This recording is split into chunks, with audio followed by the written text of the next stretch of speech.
I'm Carl King, and this is the Carl King Podcast, where we learn about music, filmmaking, and the other creative arts. To support this podcast, head over to patreon.com/carlking and join for just $1 or $5 per month. Or send a tip through PayPal or Venmo to username Carl Kingdom.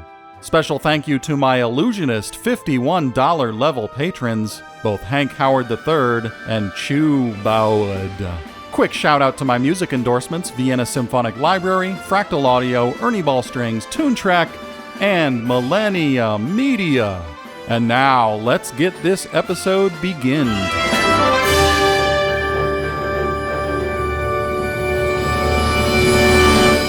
Okay, very good friends of Carl King. Here's a Carl King the Human update.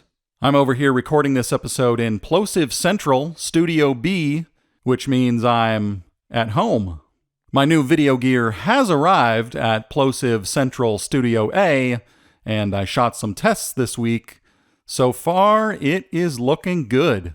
So I might be able to return to making a YouTube version of the Carl King Podcast as early as next week. You might notice I'm putting this episode out a day earlier than usual because it's Halloween time.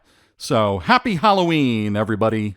A year ago, I released an old-timey, spooky radio drama written by Mark Borchardt called Mr. Gradville. It was produced and scored by Carl King, that's me, with all of the characters performed by Dan Foster and Julia Axe. It was broadcast last Halloween night on WXRW River West Radio, Milwaukee, and I decided I want to play you just part of the introduction right now. Here we go.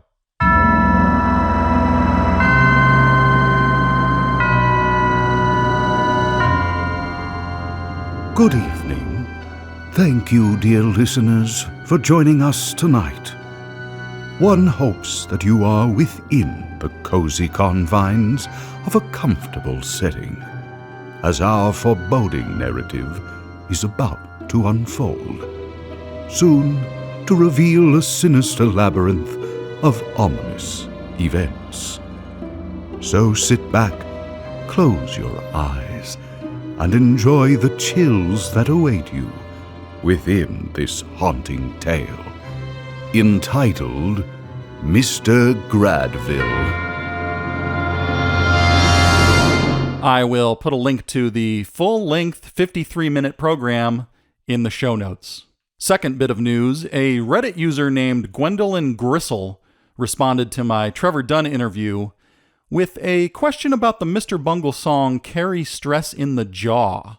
Remember that one from Disco Volante? He, or she, or they, wanted to know how to count that bridge ostinato. So I transcribed it, and it's actually a pretty simple 4-measure riff. You can see the notation as well as my explanation on my blog, and I will post a link to it in the show notes. Third item of news, I just finished an updated rough musical demo for episode 1 of Best of 5, the classic Tetris Masters, or is it classic Tetris Champions? I can't remember. All I know is I've been hacking away at this score and posting mixes inside my Patreon account. The file I posted has 35 minutes of music and is still far from finished, but you can hear some progress is being made. So patrons, get in there and check it out. And now let's get into some filmmaking lessons.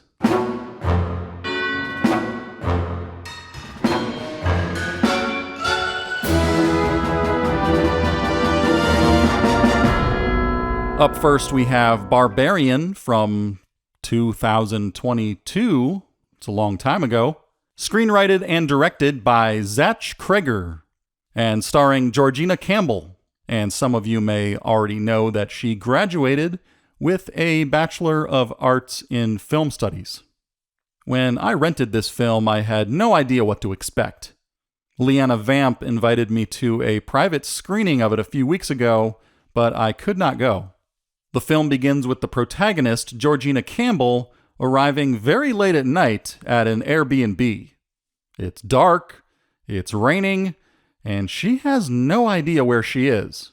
She goes up to the door and discovers the key is missing from the lockbox and can't get a hold of the rental company, and then realizes someone else, some guy, is staying in the house. Now let's dig into these implausibilities. What does Georgina Campbell do? She bangs on the door and argues with him. To prove that she has the right address, she opens up her email and hands him her phone. Then she even goes inside with him. I thought, this is stupid. There's no way. This woman is an idiot. But I later discovered this on Wikipedia. The writer-director was, quote, inspired by the nonfiction book The Gift of Fear, citing a section that encourages women to trust their intuition and not ignore the subconscious red flags that arise in their day-to-day interactions with men. He sat down to write a single 30-page scene that would incorporate as many of these red flags as possible. Unquote. Okay then, I will let everyone know. Now, I consider myself new to horror movies, but they seem to require the characters to make bad decisions, like always walking backwards into the dark, not leaving dangerous places the first chance they get, and not making sure the bad guy is really dead. Anyway, we get some character setup. Georgina Campbell is in town for a job interview, and it ends up having nothing to do with the plot. We think we're going to see one thing, and then we see another. Makes me feel like, well, why did they tell us all of that? A total of 3 victims go into that house, and from that moment onward, nothing about their lives mattered. It was kind of brilliant that the setups are so digressive. The first 30 minutes of setup are completely irrelevant to the actual story. It all gets thrown out. The character played by Justin Long has a Coen Brothers type eccentricity, which lightens the tone. He actually owns the Airbnb, and he stops by to check on the place because he intends to sell it to pay for some legal fees. He goes in and he discovers medieval tunnels and torture dungeons far beneath his property.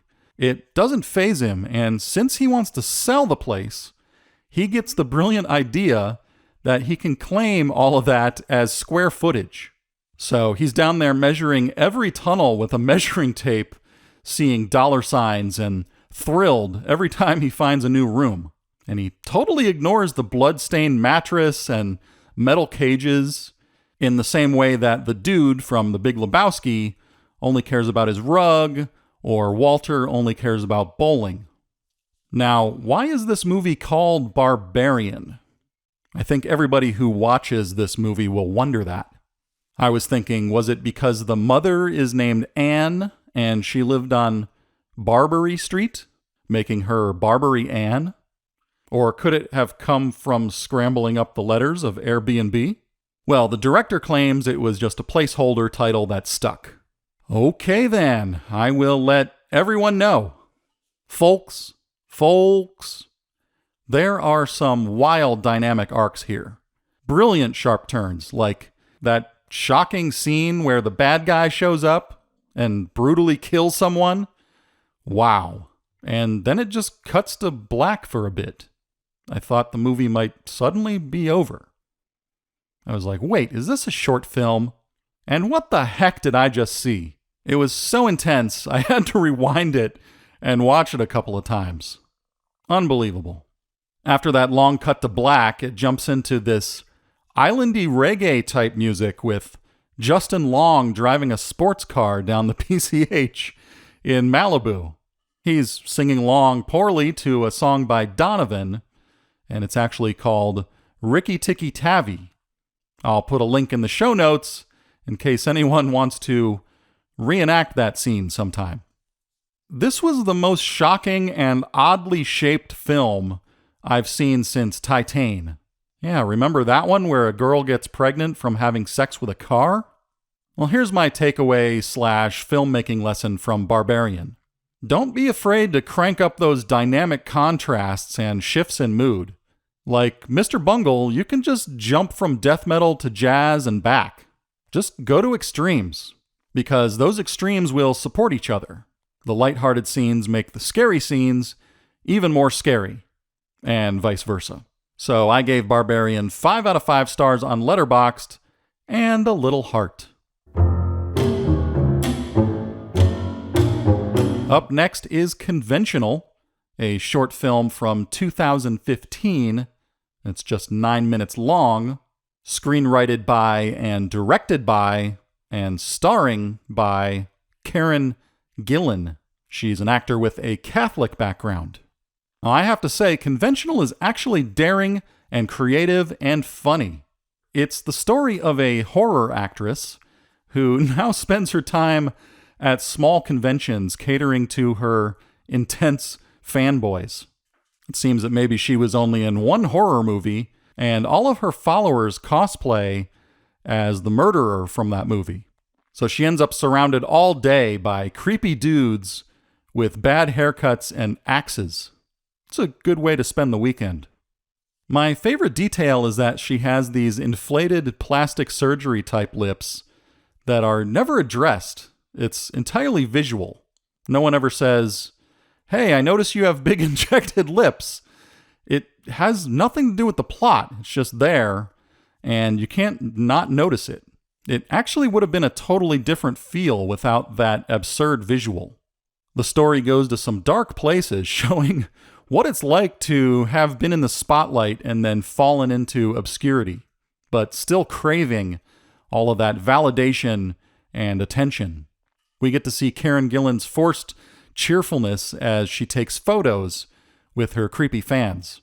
And she says the same thing to every nerd she poses with. "Hi, how are you? Thank you so much." Click. "Hi, how are you? Thank you so much." Reminds me of that lady in the background answering the phone over and over with the same words in Office Space. But hey, who out there hasn't had a job that becomes repetitive? My takeaway / filmmaking lesson from Conventional is this. If you are a big-named actor or actress, don't take yourself too seriously. Take chances. Make some fun short films with your friends, like Karen Gillan does. I gave this film 5 out of 5 stars on Letterboxd and a little heart.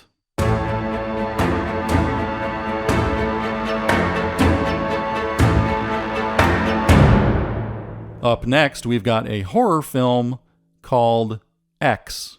This one was screenwritten and directed by Ty West.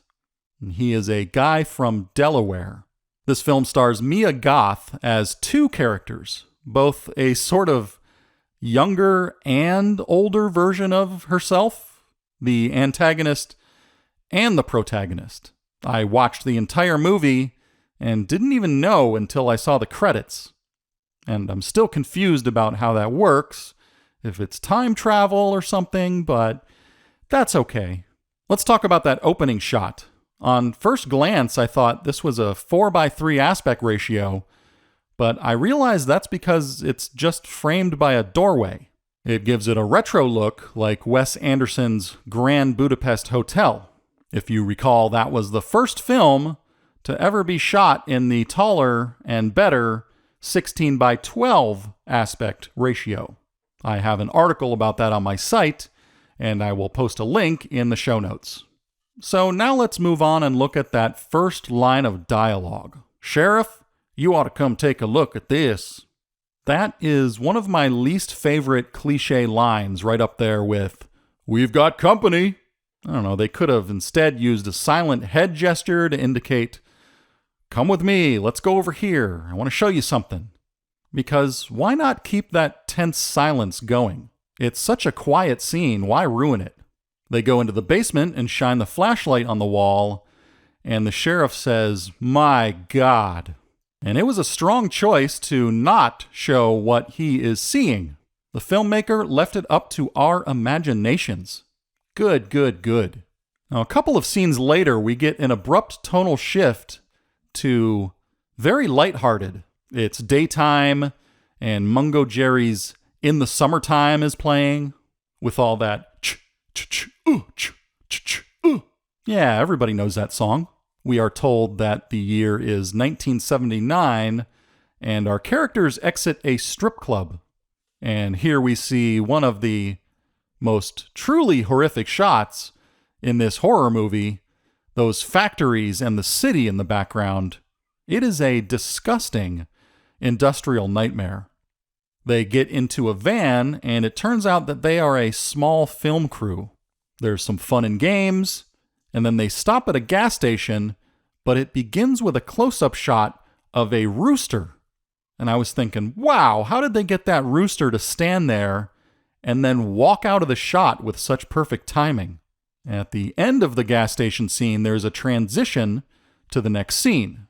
Now, common transitions between scenes are hard cuts or wipes or dissolves, but instead, this transition cuts back and forth a few times, like the movie had to make up its mind before settling on the next scene. And this happens throughout the film. I don't know who made that idea up, but I have never seen that in my life. Very unique. There are also what I would call compound shots, where a character will leave the scene, and the camera keeps rolling and moves over to another mini scene, like panning over and pushing in on a television screen. Or it might start with a mini scene before moving over to the main scene.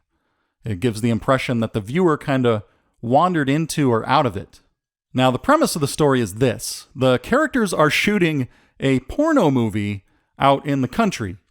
And at one point, the boom operator decides she wants to be on camera and be in the porno that they are making.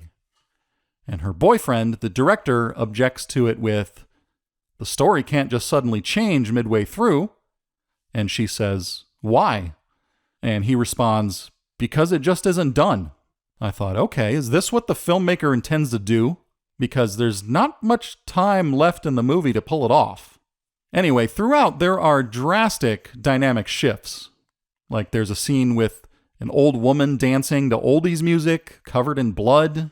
And I think watching films like this is very much like listening to a Mr. Bungle album, because it changes moods quickly. A common way to do that is to drop in unexpected music that contradicts the visuals. Someone once called that ironic counterpoint. And I'm into it.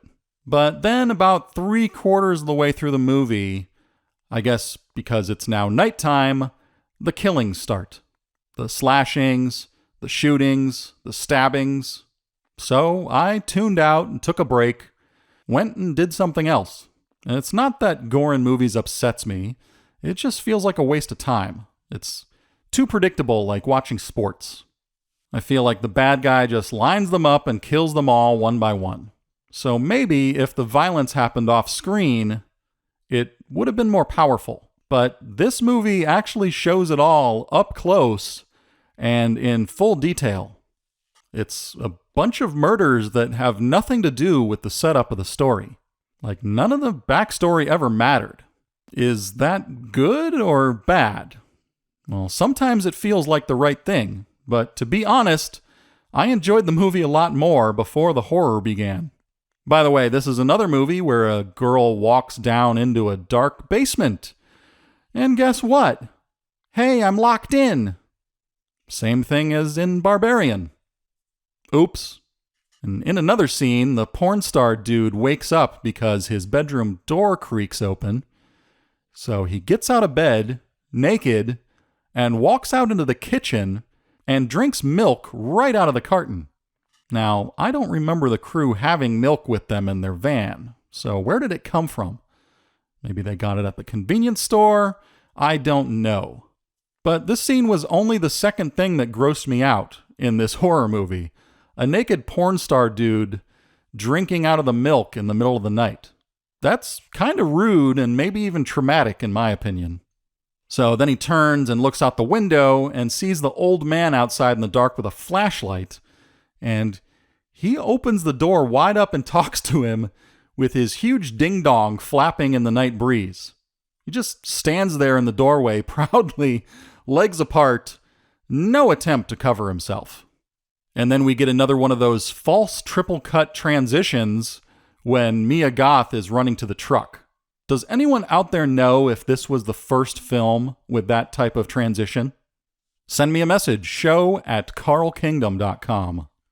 Towards the end, we get a solid composite shot of the TV close-up and characters in the far background. And that's what I call divine intervention. Glory be to Jesus. In the final scene, the officer says, "What do you reck happened, Sheriff?" And the sheriff says, "How the hell should I know?" Which is kind of funny, and it reminds me of the end of Burn After Reading, another Coen Brothers masterpiece.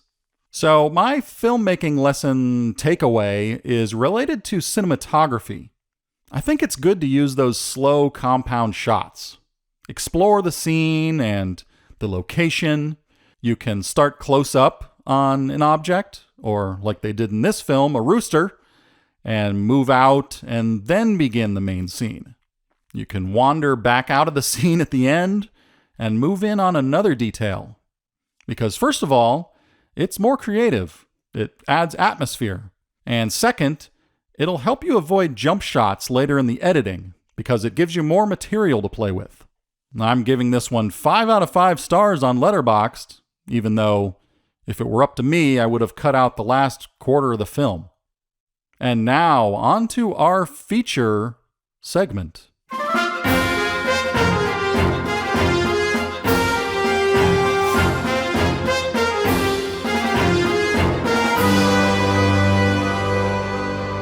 What you're about to hear is an abridged excerpt from my book, Robots and Aliens, which you can only get on Patreon at the $5 level and up. It's 125 pages or so, and this segment was edited together from portions of a few different chapters. So here we go. In June 1997, I released Sir Millard Mulch, 7 Pot-Boiling Delusions. The cover of that cassette featured an awkward black and white photo of me in my friend Brad Freeze's bedroom wearing a light gray shirt that was way too big and some sunglasses, not the famous green ones though. I also superimposed a $sign on my shirt.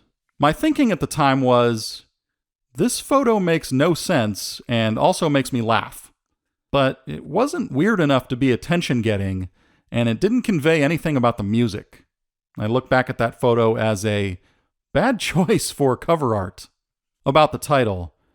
A pot boiler is a work of art made solely for commercial purposes.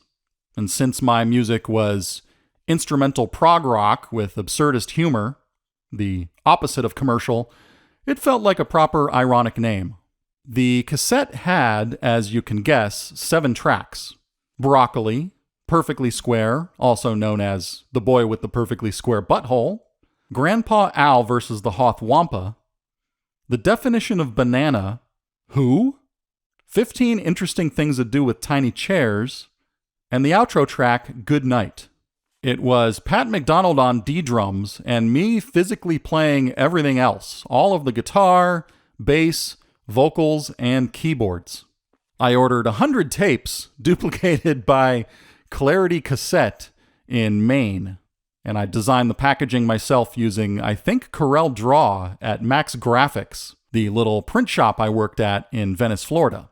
When it came time to print them, their pressman messed up the 3-color offset printing of the J-cards, which were on glossy cardstock. Now, it's rare to run only 100 prints of a 3-color job due to each color needing films and a separate pass through the press. It was definitely overkill.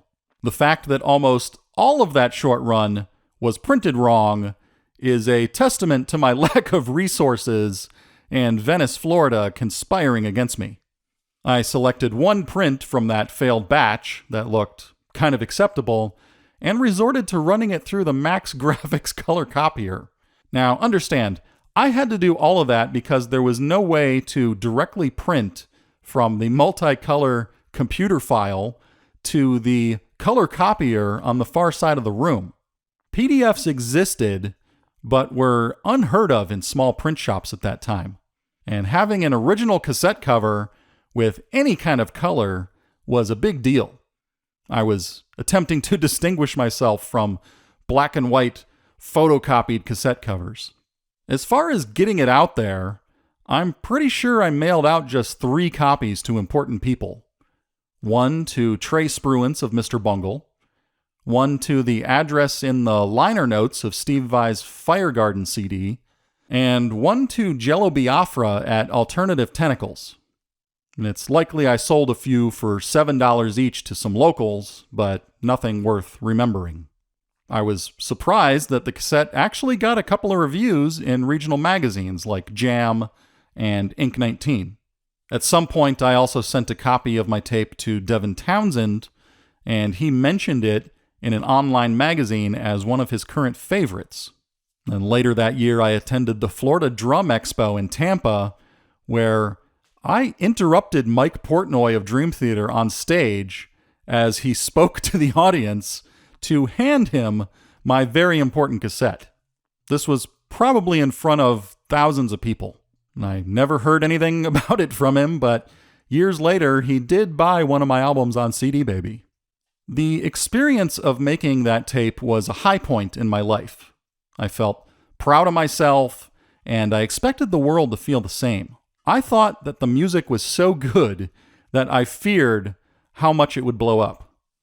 I believed that my success would come from the outside. Like any day now, some external force would reward me for my talent and hard work. I imagined it would be one of these following things. 1, a record label would sign me. 2, a band I loved would ask me to join or open for them, like Steve Vai, Mr. Bungle, Primus, or Devin Townsend. 3, someone important would wave their hands and just make things happen. And if one of those things would occur, I'd never need to get a stupid day job again. I'd be on sort of a train with perpetual career motion.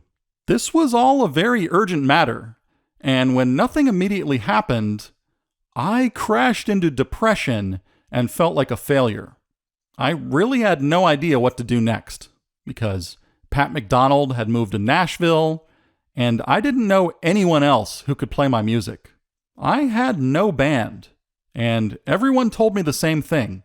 I had to tour, and I felt stuck until I could do that. At the time, it seemed unacceptable for me to just plug in my bass or guitar and play over backing tracks. It somehow wouldn't have felt legit. But looking back, I could have easily done that. I truly didn't need a band. Now, the rest of 1997 was a dark time. I continued in music school, but I was consumed by anger. I did not want to be there. I wanted to be touring, playing my complicated music. And what was I supposed to do? Make yet another tape? And without Pat? For the fall semester at school, I switched over to percussion as my principal instrument. I joined the wind ensemble, which played a lot of patriotic Sousa marches. And in one of the pieces, I had my very own extended snare drum solo that went on forever. My financial condition, broke, would have been completely normal for a full-time college student, which I was, but at the time it was a source of embarrassment for me. I felt enormous pressure to make something of myself, and I resented having such crappy jobs and being dependent on my mom. Because in that situation, I lacked the power to do what I wanted. Record my own albums, run a record label, put a Sir Millard Mulch band together, and tour the world. And every day that I didn't make it was another day of feeling like a failure. And college was taking too long. I was freaking out. The truth is, I was too impatient. Back then, I didn't view those years as my early years. As far as I was concerned, there was no future. Whatever I was going to do, I had to do it now. When they were my age, Mr. Bungle had already made their first album on Warner Brothers, and Steve Vai was working for Frank Zappa. At the old age of 22, I felt that I was falling behind. My standards were impossibly high. I was comparing myself to the only examples I knew of, which were highly visible rock stars who achieved an unlikely, outrageous level of success. But I was committing a thinking error. Since I didn't know of anyone who didn't succeed making that kind of music, I must be the only one failing. And I know now that I was being unfair to myself. In September of 97, Flail drove me up to Atlanta to see Strapping Young Lad. And I was determined to meet Devin Townsend in person. We got to the venue early in the day, and I found Devin sitting outside in the tour van, which was crudely painted with the SYL logo. He was drawing a pencil sketch of Johnny Cash, and he told me he hated hair and that, quote, humans are pink blobs of flesh with shit growing out the top, unquote. So anyway, we talked for a couple of hours, and I asked him naive questions, and I shared my frustration about the definition of banana being the most memorable track on my tape, to which he replied, quote, technical ability be damned when delivering an exposition on fruit, unquote. The thing that shocked me was that he wasn't living a glamorous life. He showed me the jars of peanut butter the band lived on, and how many CDs and tapes bands gave him when he was on tour. He had the naked discs jammed all along into the sides of the ceiling of the van. I thought, wow, so many people are trying to get him to listen to their music. I felt kind of lucky to sort of be friends with him. After that, we kept in touch, and through our continued correspondence, he went on to disillusion me even more about the music industry. His own bad experiences related to me via email made me extremely angry because I identified with all of it. Out of desperation, I plotted the creation of a full-length Sir Millard Mulch CD, and the idea for including 50 songs came from a package of Christmas lights I saw at Target, because, hey, you gotta get your ideas anywhere you can. Plus, 50 songs was the perfect, absurd amount for an album, because who does that? It would at least stand out from everyone else. It would be titled 50 Intellectually Stimulating Themes from a Cheap Amusement Park for Robots and Aliens, Volume 1. Well, there you go. To read the entire Robots and Aliens book, join my Patreon for $5 or more. And now, on to the Headphone Album of the Week.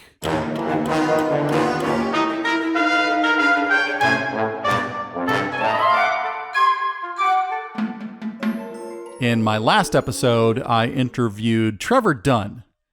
And of course you listened to that, so you'll know that his new trio Convulsant album came out this weekend, just in time for Halloween.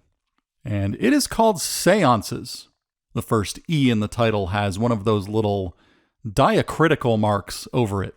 Anyway, Mr. Dunn describes its contents as, quote, chamber jazz metal inspired by bizarre tales of an 18th century French religious sect, unquote. Okay then, I will let everyone know. But what is this thing called Trio Convulsant? Well, in my recent interview, Trevor said this, quote, Trio Convulsant initiated out of the concept of having a jazz trio, but using rock language and using power chords and being kind of heavy with it, but also composing for it as if it's classical music. Huh. So, let's examine this trio. The main and obvious part of the trio is a three-piece rock band, guitar, bass, and drums, but with Trevor instead playing upright bass. And he brought in Mary Halverson on guitar and Ches Smith on drums. And Ches Smith on drums. Is that Ches or Chess? We don't know yet. Anyway, you might know of Ches Smith's drumming from John Zorn and several Secret Chiefs 3 records. Either way, I recommend getting on YouTube and looking up some videos of Ches Smith and Mary Halverson. They are super impressive musicians that I was previously unaware of. Now, as I said, those 3 musicians are just one part of the trio. The other part of the trio are 4 more musicians playing flute, bass clarinet, cello, and violin. And by the way, that violin is played by none other than Carla Kihlstedt. That's right, from Sleepy Time Gorilla Museum. But let's get back to the mathematical part of this podcast. Trio Convulsant has a quartet inside the trio. It's kind of a nested tuplet taken to a meta level. 7 inside of 3. And I think it's the only place on Earth you can pay for the trio and get a septet. Folks, this is the kind of music that can take time for us to understand and relate to. The more we listen, the more it makes sense. It's hard to make and to enjoy, but it is worth it. It's kind of like looking at one of those optical illusions where if you look at it long enough, a coherent image pops out.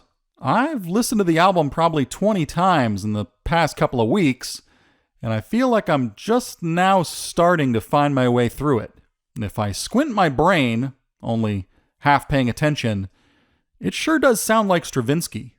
You'll probably realize that Mr. Bungle is fairly accessible by comparison, as they had actual song structures with lyrics, while this music goes off into the deep end of instrumental complexity. Now, I could be wrong, but I think some of this music follows a form that's common to jazz. A piece will start out with the main theme, which I think is called a head, and then there's a long middle section where the musicians explore the ideas. And then they give the signal to return to that head and end the piece.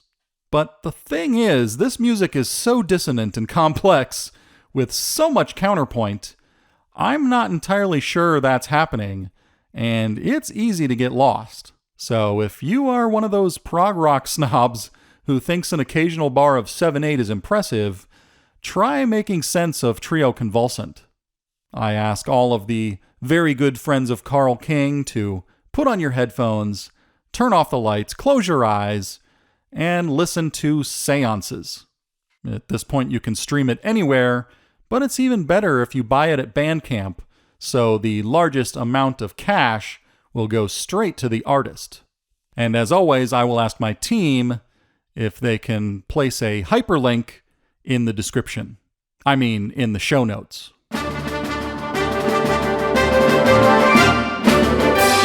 Okay, that's the end of this episode of the Carl King Podcast. Remember to subscribe on Spotify, Apple Music, or anywhere else you listen to these dang podcasts. And support the creation of more episodes by joining my Patreon for $1 or $5 a month. That's patreon.com/Carl King. Or send a tip through PayPal or Venmo to username Carl Kingdom. And as always, special thanks to my $51 a month patrons at the Special Illusionist level, Chubode and Hank Howard III. And thank you to all of the very good friends of Carl King for listening. And as I always say, okay then, I will let everyone know.